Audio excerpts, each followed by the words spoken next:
Hosanna Bukole. Alléluia. Hosanna. Disciples, écoute. N'oublie pas, nous sommes toujours dans les temps des Talmud.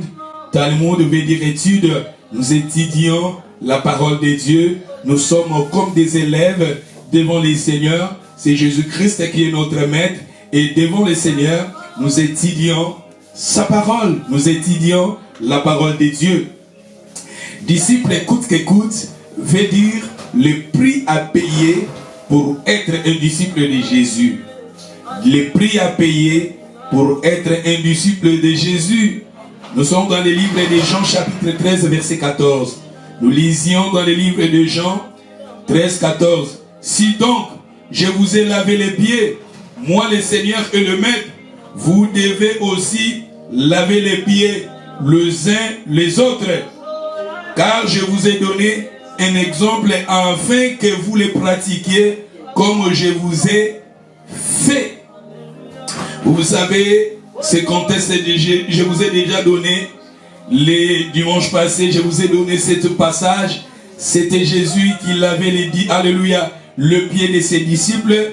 Et j'ai aimé le verset 15, là où Jésus avait dit aux disciples, je vous ai donné un exemple afin que vous les pratiquiez comme je vous ai fait. C'est-à-dire, la vie de Jésus pour nous était comme un exemple.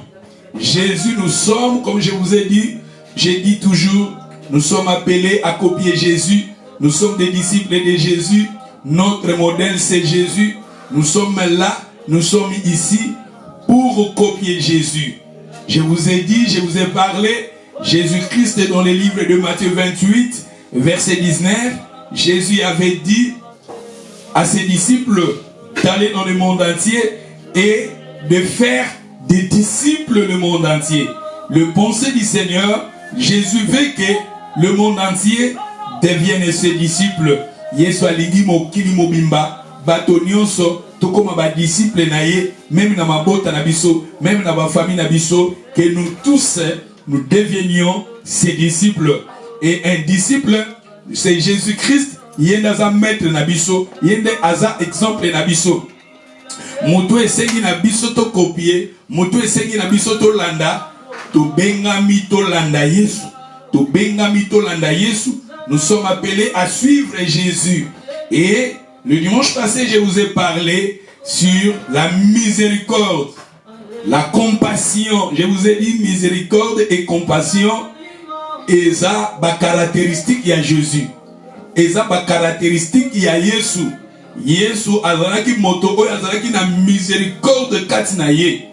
Azalaki na compassion kati na ye. Miséricorde et compassion, ce sont les deux bakombo miba bano mibale oyo na signification moko oyo eza synonyme eza ndenge moko baso komango différemment mais eza na signification moko.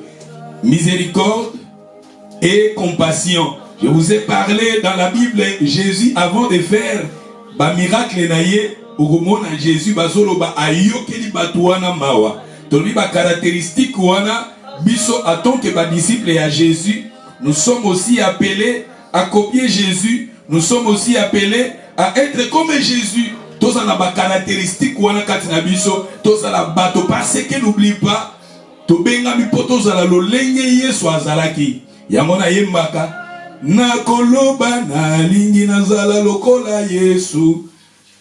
Na motema na lingi na zala lokola Yesu. Na lingi na zala lokola Yesu na makambo vina nga mobimba na zala lokola Yesu parce que Yesu nde aza modèle na biso. Yesu kati na ye azalaki koyokela bato mawa. Na pesa ki biso ba passage yango. Na pesa ki biso depuis dimanche wana to yango jeudi pe lelo toza ko clôturer sur la miséricorde. La miséricorde. Jésus azaki moto azaki koyokela bato mawa. Chaque fois Jésus azolinga kosala miracle komona balobi ke Yesu ayokeli moto wana zana problème ou bien ayokeli bato wana nyonso mawa na l'accès sur ma passage wana. Et nous allons continuer la même pensée et balobi que le lenge yaza vous Bible le na 1 Jean, je vous ai donné 1 Jean et c'est balobi tel qu'il est, tel que nous sommes dans ce monde. Si je me trompe ou pas, 1 Jean chapitre 4 verset 17, tel qu'il est, tel que nous sommes dans ce monde. Le lenge yaza, le lenge pe biso to benga mito zala na mokili o yase. Ce qui est soit zala ki moto azali koyoke na bato mawa biso pe fo to benga mi en tant que ba disciple na ye to zala na motema oyo Yesu azalaki na yango koyoke na bato mawa. Et donc rapidement, nous allons maintenant lire dans le livre de Luc, Luc chapitre 7 verset 11. Les jours suivants, Jésus s'en alla dans une ville appelée Naïf. Ses disciples et une grande foule faisaient route avec lui. Lorsqu'il y fit près de la porte de la ville, voici qu'on apporta à terre un mort, fils unique de sa mère, qui était veuve. Il y en avait avec elle beaucoup de gens de la ville. Dans le verset 13, j'ai aimé le verset 13. J'ai aimé le verset 13. Malobi, le Seigneur l'ayant vu, fit émis de compassion pour elle. Il lui dit, ne pleure pas. Tu vois, ici la Bible nous dit un jour Jésus, à Salaki Kokota na ville Oyo Naïf, Balobi, il y avait une foule nombreuse. Balobi, ezalaki na foule nombreuse Oyo Bazalaki Kolanda. Maman moko azaki na mwana na kaka moko azalaki kaka na mwana moko. Il y avait une veuve qui avait un fils, son unique. C'est lui que cette maman aimait son fils qui était unique pour lui. Mais la Bible nous dit maintenant l'enfant était mort et batu bazalaki kokende ko enterrer l'enfant. Bazalaki kokende ko enterrer cet enfant. Maman oyo azaki kolela, maman oyo azaki na pasi, mobali na ye akufa, abotaka ka mwana moko, mwana wana nde mta konsolaka ye, mwana wana nde mta sungaka ye, soki aza na besoin eloko, besoin ya ba course, mwana wana nde mta ndoko salele ba course. Soki mama wana aza kombati atake, moto azaki kokotela mama oyo, moto azaki kolobela mama oyo, c'était son fils. Soki aza na moto asalele ba course, et la personne qui était là, où azaki ko aider cette maman, c'était son fils. Et regardez maintenant, cet enfant, Bible na biso akufi. To ebite Bible na biso te, mwana oyo abelaki, mwana oyo akufaki ndenge ni Bible zolo na biso te. Mais Bible zolo na biso déjà awa déjà makambu esila déjà destination enterrement. Aïe aïe aïe aïe aïe aïe. Destination c'était l'enterrement. Basalaki déjà makambutu, ce qui bambomaka déjà corps, ce qui déjà moi oya salaki déjà 2 semaines na morgue to yebite. So awa déjà basombela déjà mwana o mabele, basombela mwana oyo cercueil na ye, déjà destination finale l'enterrement. Destination finale c'était l'enterrement. Destination pour cet enfant, basisi makambunions. Docteur déjà a sali certification et a décès. Moi na oyo confirmé par docteur, c'est fini, c'est fini. Moi na oyo aza sous vivante a commis déjà mort. Déjà, vous savez, tout le monde a ma famille, mususo mutakufi, babilamba na déjà batobani ko kangango, batobani ko déjà ko zwa. Babilamba mwana oyo déjà famille na ye bandeko le ba cousin na ye bazwaki yango po déjà kufaki na ye. Mwana oyo basombela kai déjà libulu. Mwana oyo basombela kai déjà cercueil. Parce que la Bible nous dit mwana oyo Jésus azokota na ville oyo et batu bazako bima na cercueil pour aller enterrer. C'est-à-dire lieu final c'était l'enterrement. Lieu final pour cet enfant, c'était l'enterrement. Pour batamokili basuki, bamayela batusuki, tala maman oyazaraki na pasi. Et la mère de l'enfant, elle était en elle. azaki na pasi moko azaki na douleur mwana nika moko ya sungaka ye mwana ni moko alobelaka ye mwana ni moko asalelaka ba course mwana ni moko atangelaka ba lettre mwana ni moko alobela c'est-à-dire maman azaki na douleur na kati na ye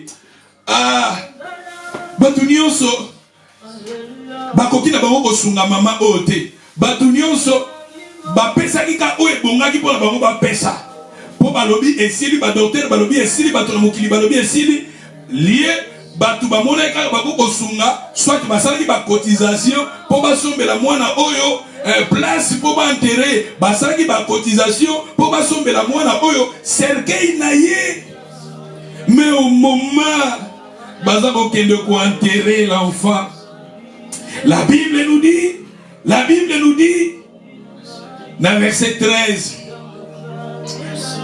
Jésus le Seigneur l'ayant vu fit émis de compassion pour elle. Jésus avait eu compassion de cette maman. Regardez notre Seigneur. Tala motema azalaki nango, motema ya bomawa, motema koyokela bato mawa. Mama, papa, biso toza ba disciple ya Yesu. Tika nzambe apesa biso motema oyo. Tika nzambe apesa biso motema oyo. Disciple ou aza disciple à Jésus. Nous sommes appelés à copier Jésus. Regardez la vie de Jésus. Devant un problème, et le dimanche passé, je vous ai parlé de lépreux. Bato bazaki na maladie à lèpre. Tant baye devant Jésus. Jésus a yokeli bango mawa. Ba lépreux o bazaki rejeté par bato. Mais religion à Jésus. Jésus a ko yamba bato nyons. Abi bato mikumba ba epai na ye. Bato bazaki na maladie à lèpre bazalaki rejeté, méprisé. Mais Jésus a dit bateau bazar rejeté, abandonné, méprisé.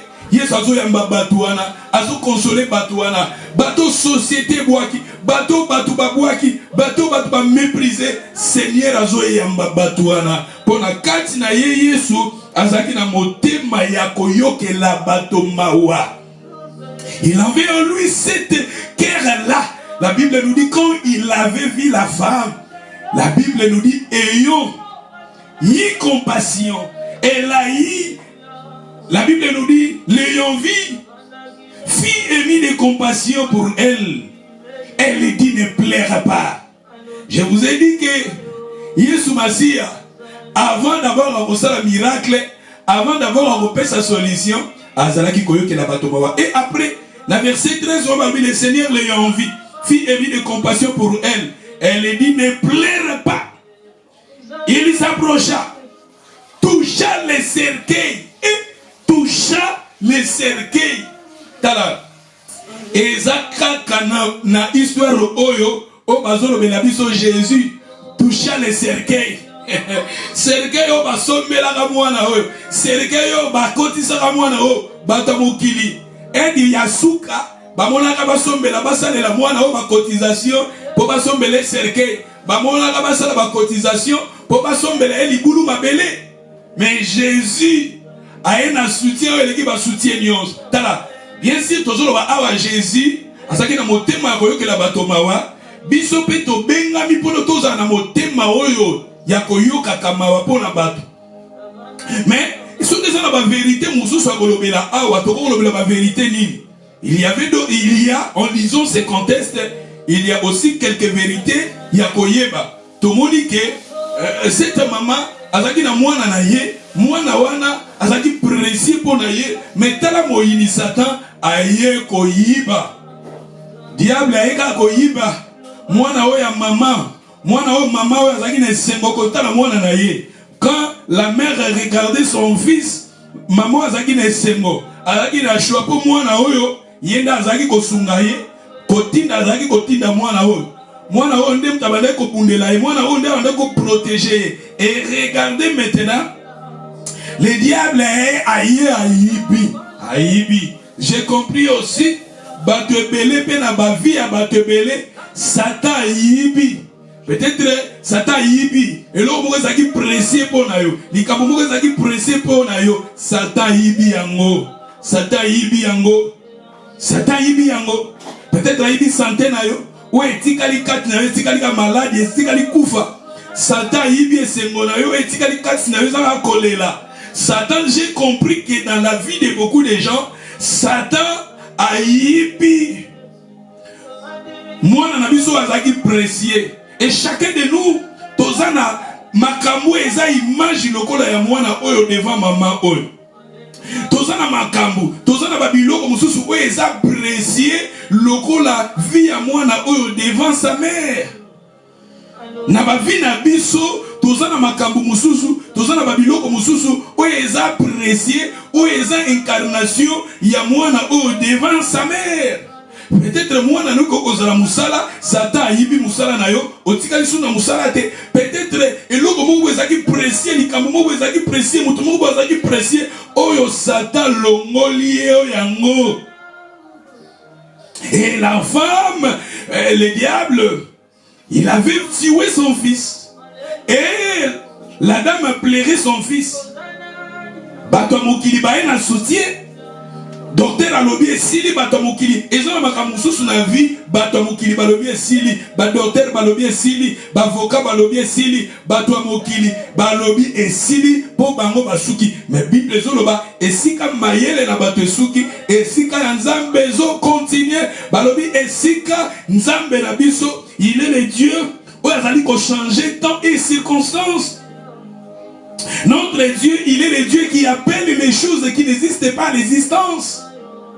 Regardez si bato balobi esili esika Nzamba zobanda tika sika mayele na yo esuki tika ya Nzambe na yo banda Nzamba mimoni sankembone na vi na yo esika bato mokili balobi esili esika bato mokili balobi esili tika Nzambe abanda ko mimoni sa na vi na yo na kombo na Yesu makambo eza kokufa. Makambo eza kokufa, makambo eza susu na vite, esika maele lo esuki, esika maele bato esuki, tika ya Nzambe na yo esika ezo banda, po Nzambe na biso maele na ye ezali illimité. Et la Bible nous dit, tango Yesu a komi devant mama oyo, Yesu a yokeli mama wana mawa. De quoi zola na message oyo, ba problème oyo zo passer na modini manière. Tika lelo Yesu azali koyokelo mawa yoka message lelo Yesu atondisa mina mawa tanga za komona yo mwana nanga mwasi mwana nanga mobali azako tala yo na ba problème ozo passer na azako tala yo obungisi mwana na yo azako tala yo obungisi musala na yo azako tala yo obungisi makambo ezaki kosala sengo na yo et Jésus azako yokela yo mawa et le Seigneur te dit aujourd'hui ne pleure pas. Comme il avait dit à cette femme, ne pleure pas. Et aujourd'hui aussi, le Seigneur te dit, ne pleure pas. Le Seigneur te dit, Yesu azolo bana mutu moko, Yesu azolo bana mama moko, Yesu azolo bana ndeko moko mwasi, ndeko moko mobali, kolelate. Yesu azolo ba kolelate. Bato oyo final maloba suka bato ezalaki basombelaki mwana oyo cercueil. Basombelaki mwana oyo libulu pona bato na mokili bayeba kaka esuki pona bato mokili bayeba kaka parce que tozo biso nyonso toti na ba pays africain toti ndeti na Congo tozomona lelo na Congo soki mutu akufi balela kokunda mutu le même jour te bato musupo bakenda kokunda après ezosala soki eumeli mwa mukezo bana na 2 semaines. Maximum ezaka 2 semaines. À 2 semaines, ne tozomona après cela enterrement koko salama. Moto soka kufi na semaine oyo ne topesi. Eza peut-être semaine oyo kopesa banos pa bad. Semaine oyo tozobanda wana, eza semaine oyo ya baza ko se préparer. Baza ko se préparer, baza ko sanisa bambongo, bakosomba libulu ndenge nini, bakosomba cercueil ndenge nini. Et na 3e semaine, et ça semaine y enterrement. Et cet enfant, ce qui te met bien mon atteint à biso, moi na oyo po ba kende ko enterrer, et ça qui le la 3 semaines.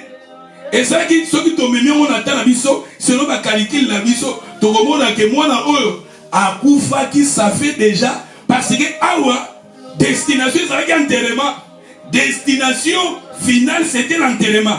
Et ça na batu mususu bati kaki batu wana na ndako. Il y avait tant bazo ko enterrer batu musu bati kalaki na ndaku bayeba ki kaka lieu final c'était le cimetière c'était l'enterrement. mais nzambe na biso azanzamba chanja katase na yango esika batu balobi ke esili pona yo esika batu balobi ke final pona yo mort final enterrement final tala nzambe na yo akita Job a dit mon rédempteur est vivant il se lèvera même les derniers tika nzambe na yo atelema même montasuka apangusa pinzoli na yo nenga apangusa ki pinzoli ya mama o ton Dieu atelema mimonisa gloire na ye nenga mimonisa ki na vie ya mama o dans le nom puissant de Jésus. Et la Bible nous dit Jésus t'a envoyé devant maman o. Jésus émit de compassion. Quand il avait eu compassion de cette maman, et le deuxièmement, la Bible nous dit, Jésus l'avait dit ne pleure pas. Jésus l'avait dit ne pleure pas. Jésus l'avait dit ne pleure pas. Jésus passe au ne pleure pas. Peut-être on n'a pas combat, on n'a pas humiliation, on n'a pas déception, on n'a pas coup, on n'a pas rejet. Mais le Seigneur aujourd'hui, le Seigneur te dit ne pleure pas. Et après avoir dit ne pleure pas, Jésus avait fait quoi? Jésus, aïe aïe aïe aïe aïe aïe aïe aïe aïe aïe, the word of God is powerful. La verset 14, hein? Voilà 13. Le Seigneur l'ayant vu, fit émis de compassion pour elle. Il lui dit, ne pleure pas. Na 14, il s'approcha, toucha les cercueils. Toucha les cercueils. Vous savez, histoire à bon samaritaine. Balbi bon samaritaine, dans mon toit, en demi-mort. Pourquoi ma sacrificateur m'a pensé que bazala ki kobanga ko simba ou bien ko toucher mutakufa. Ba sacrificateur ba edaka moto azaka en demi-mort nanzela te po bazala ki kobanga ba simba moto akufa parce que ko simba moto akufa yo poko comme un pire. Et les gens craignaient, mais regardez notre Seigneur. Et si vous faites Zoya, et si vous passez Zoya, vous savez même la histoire à bon samaritain, c'est Jésus qui est le bon samaritain. La personne qui était en demi-mort, c'était Jésus-Christ qui est le bon samaritain. Il y a des taillas qui a zouillé, a simbié, et si vous appelez Zalaki, a zouillé où il a tchéango, et si vous passez Zalaki, kolele Zalaki, notre Seigneur, si vous Yesu Masia, et si vous kolele na yo akati, et si vous commis tout na ba question à vie na yo, si vous Yesu aya, pour Yesu tangwaya kaka, na ba vie na biso a simba ke si vous likambo ali. Et aïe que likamba mama oyo ezaki kufa mwana na ye aïe que mwana mama oyo batamokili bake po ba aider ba sombela ki cercueil mwana na ba cheke na kata cercueil batebele ba vina biso déjà continue na ba cercueil batebele ba life ba to ba destiné ba batebele continue na ba cercueil batebele aïe aïe aïe ba destiné ba tout s'attacher na cercueil batebele banzela misala ba chance ba te kota na cercueil but let me tell you the devil is a liar. Ah, the devil is a liar. Yesu akeko simba kuna na cercueil parce que aibaki ke pona bimisa mwana o fona simba cercueil Yesu abanga kiteke akokoma mbindo abanga ki ete Yesu akota ki alanda tika Yesu akendoko bimiso esika moyini akotisi yo Yesu abimisa santé na yo esika moyini akotisi yango Yesu abimisa bénédiction na yo esika moyini akotisi yango Yesu abimisa ba bénédiction na yo élévation na yo tranquillité na yo ah Yesu abimisa esika bakotisa yo Yesu abimisa yo esika moyini akanga quelque part Yesu abimisa yo so bakotisa na mai Yesu abimisa na kati ya mai so bakotisa na océan Yesu abimisa na océan so bakotisa na ba fleuve ba rivière Yesu loboko neza mukusete akenda abimisa yo bakotisa na ba cercueil na cimetière Yesu abimisa na kombo na Yesu bakanga na forêt Yesu abimisa na kombo na Yesu bakanga yo aïe aïe aïe aïe aïe na ba vallée ba rivière aïe aïe Yesu na biso akota bimisa yo in the name of Jesus tiko bima esika bakanga yo bima esika bakanga ndaku no bima esika bakanga libala no bima esika bakanga banzela no bima esika bakanga foyer no bima esika bakanga bana no bima esika bakanga banzela na bino bo bima esika bakanga libota no bo bima in the name of Jesus. Aïe aïe aïe aïe. Yesu akeko simba cercueil. Et quand le Seigneur l'avait touché le cercueil, dans le verset 14, il s'approcha. Ya. Namoni mitalala. Yesu azako pusana.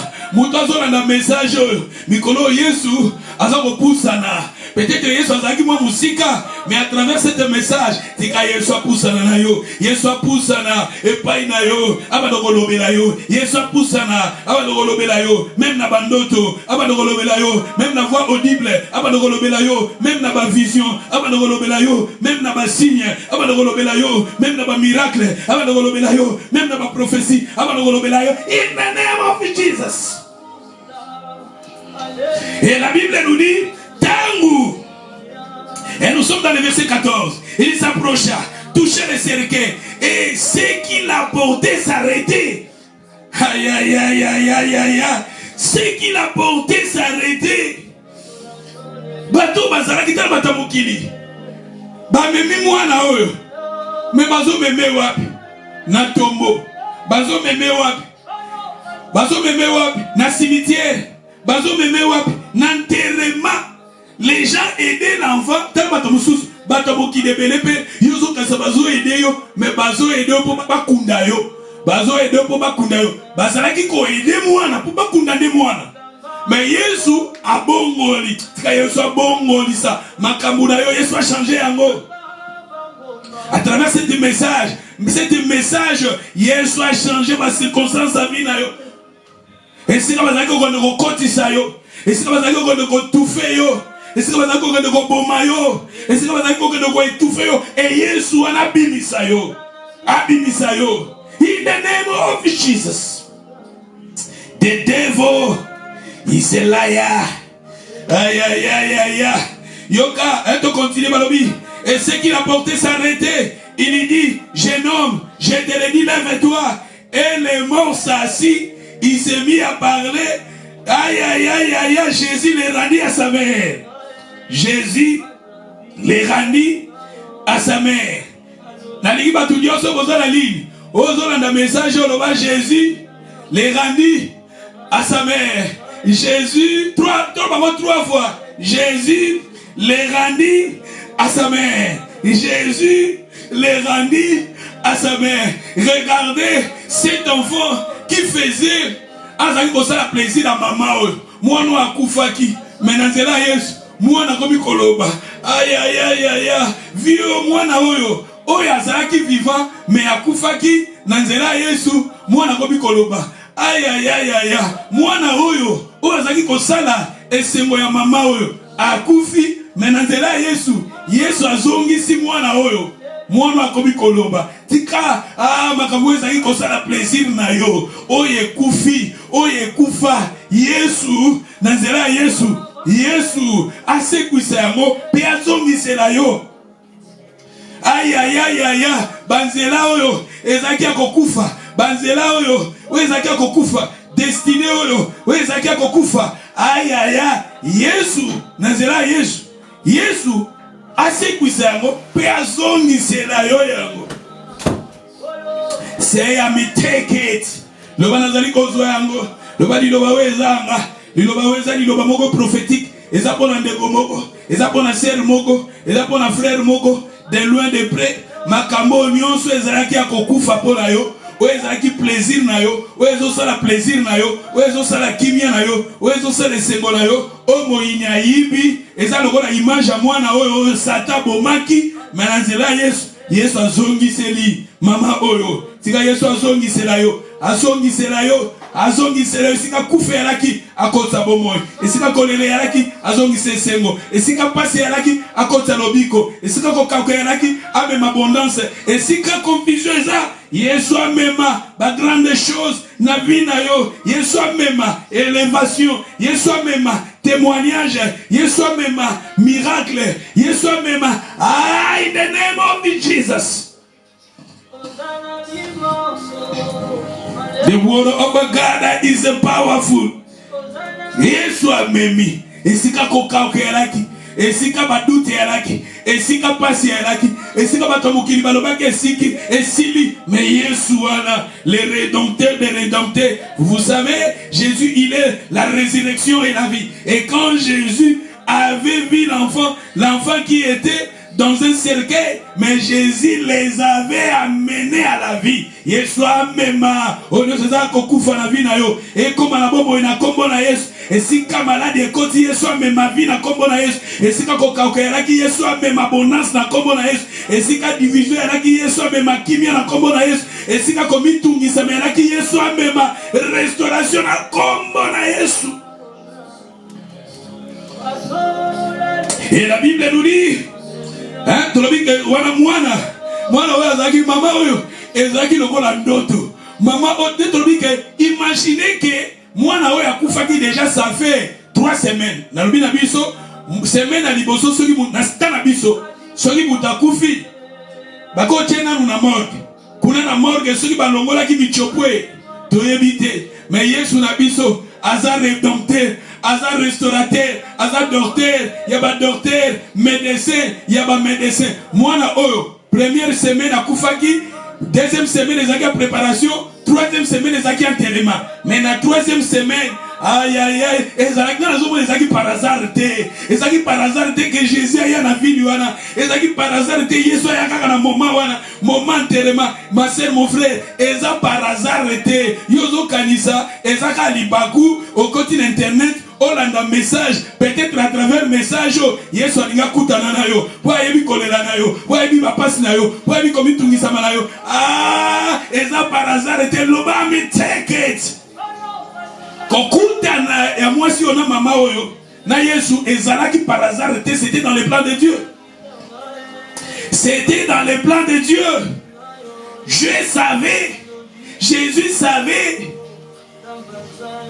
Et quand Jésus avait vu la femme, quand Jésus, il soit même là qui est consolation, si il soit même là consolation, si il soit même là restauration, si il soit même là témoignage, si il soit même là miracle, si il soit même là délivrance, si il soit même là témoignage, il soit même là yo.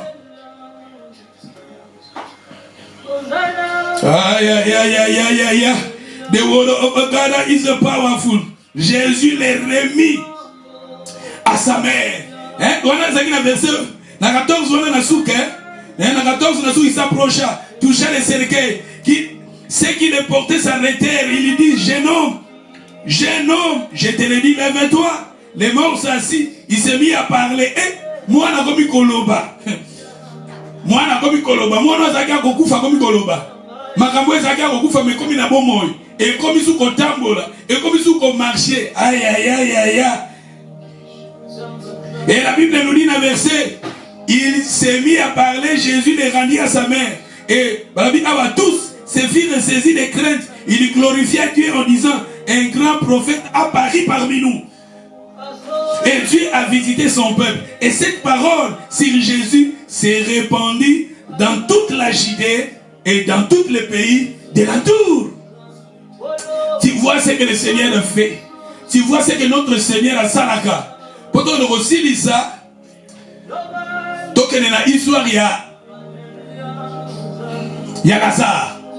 Jean chapitre 11, histoire à Lazare. Lazare a koufi, dans Jean 11, Lazare quand a koufi, Jésus va me dire sango que ton ami Lazare est mort. Jésus avait fait encore quelques jours ici à Laki. Jésus a sali quelques jours. Et après quand Jésus, tant que Lazare a koufi, Jésus a dit à ses disciples que Lazare est mort. Mais toké na la moussaïe. Les disciples batuna Jésus qui a vu Lazare à l'ali. Les disciples vont comprendre le langage à Jésus. Il fallait que Jésus aille dire que notre ami Lazare a koufi. Mais toké na la moussaïe. Tant que Jésus a yé maintenant, na mort ya Lazare. Marthe yazole la dit Seigneur soko zalaki awa Lazare ngeko kufate soko zalaki awa Lazare ngeko kufate. Jean 11:32 lorsque Marie fit arriver là où était Jésus, elle le vit, elle est tombée à ses pieds et lui dit Seigneur, si Tise était ici, mon frère ne serait pas mort. Dans le verset 33, Jésus,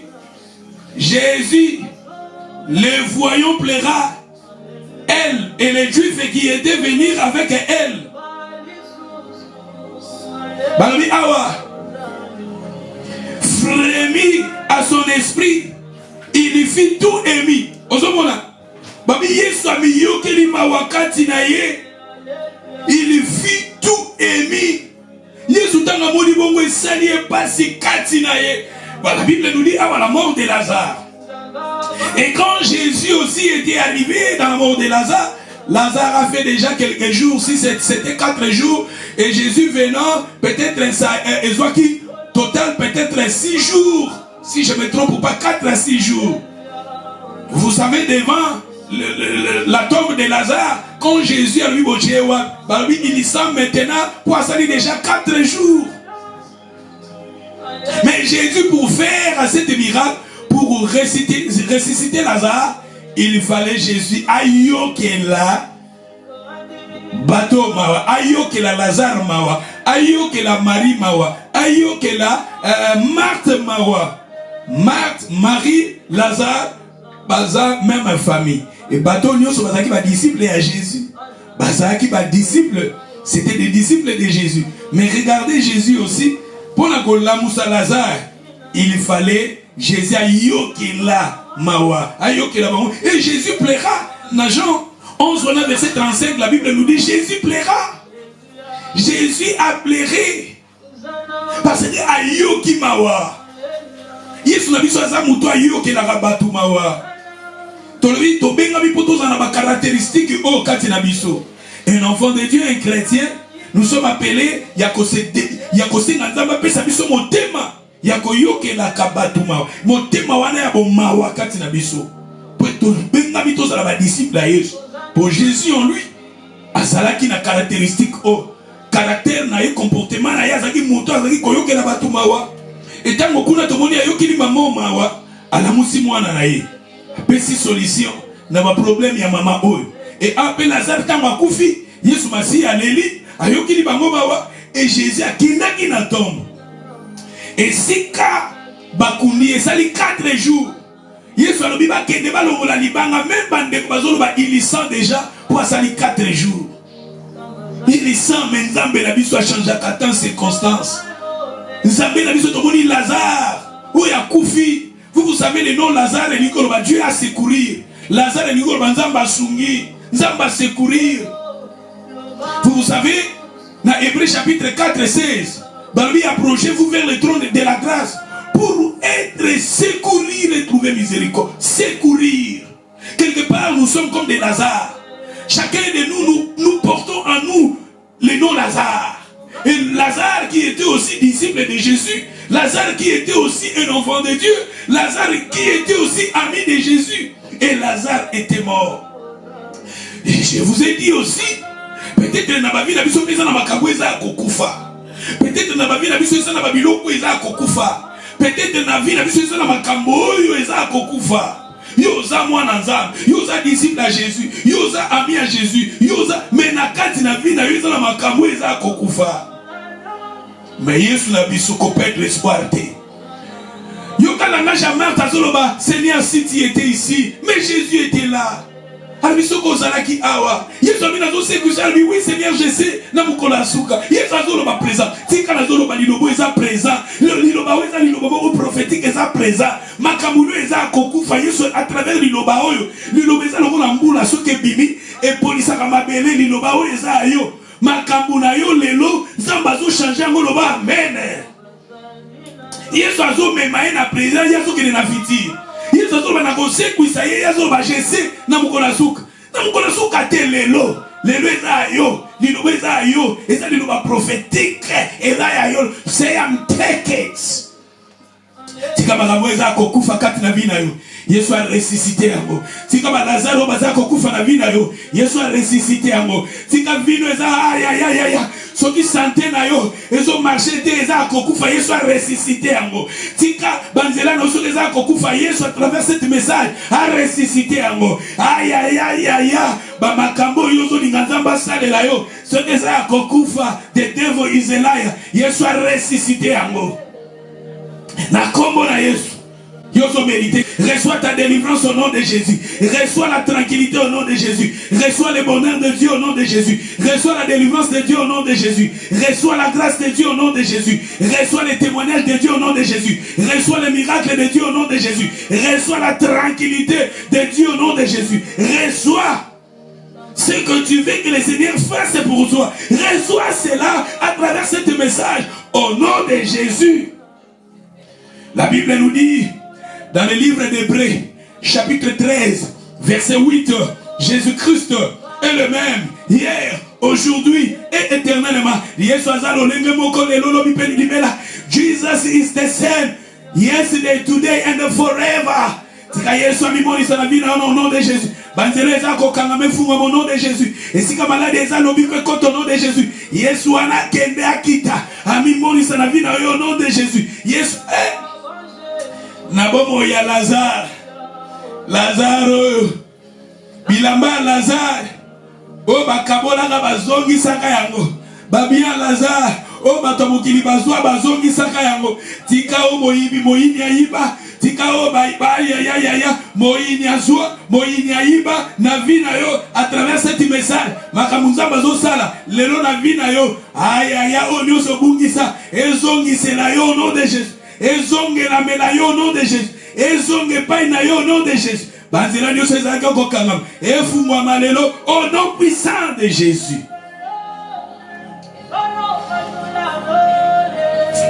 Et na makambo epele soki na lobina loba.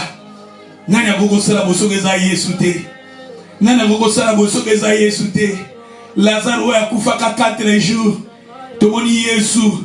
Lokola za moto ayokelaka bato mawa.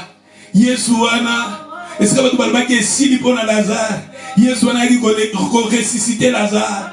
Lazare abimaki na kunda. Lazare abimaki na tombe. O asaki 4 jours. O réputation et bebaki. Il sent déjà. Il a fait 4 jours solo. Batwazolo ba solo. Même famille bazolo ba solo. Bandegolo bazolo ba solo. Mais le Seigneur l'a restauré la vie de Lazare. Le Seigneur a restauré, a ressuscité Lazare. Le Seigneur est le même. Makamboyo ezo simbate. Makamboyo eza kokufa. Na ba vie na biso, na bomo ina biso. Yesu wana aza capable à travers cet message, ya ko ressusciter, ya ko zongisa, ya ko réparer. Même témoignage eza gaspillé, détruit. Le Seigneur est le même. Liloba oyo eza liloba prophétique. Mwana oyo akufaki, Yesu amemaki na bomoyo. Lazaro akufaki, Yesu amemi na bomoyo. Tika Yesu liloba oyo eza yo, liloba oyo eza yo, ya wana li motonyo so de loin. Bonde la selon liloba oyo. Loba na Yesu eza par hasard te que Yesu akiko kota na ville wana, eza par hasard te Yesu ayaki après 4 jours.